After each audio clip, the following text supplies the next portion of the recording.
আসসালামু আলাইকুম দর্শক, আজকে আমরা আছি কুষ্টিয়াতে এবং কুষ্টিয়ার একটি বিখ্যাত আইটেম, সেটি হচ্ছে পোড়া পাউরুটি এবং গরুর দুধের সরের চা। এই আইটেমটির অনেক সুনাম আমরা কিন্তু ফেসবুক এবং ইউটিউবে দেখে থাকি। তো যেহেতু কুষ্টিয়াতে আমি এখন আছি, সো সে কারণে চলে এলাম এটি ট্রাই করতে।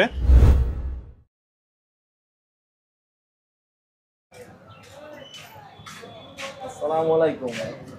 সালাম। ভালো আছেন? আলহামদুলিল্লাহ। দর্শক, আপনারা জানেন পোড়া পাউরুটিয়া শহরের চা কুষ্টিয়ার প্রাচীন ঐতিহ্য।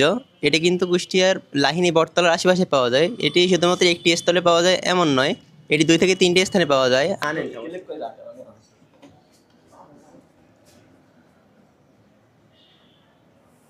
আমার দাদা যখন ব্রিটিশ থেকে চা দিত লাইনি বটতলা মোড়ে, তারপরে সেই সময় আমার দাদা চা বানাইছে, আমার আব্বা চা বানাচ্ছে এবং আমি আছি, আমার ছেলেরাও চা বানাতে, মানে আমাদের চায়ের সাথে আর কি মিশে আছে ইনশাল্লাহ।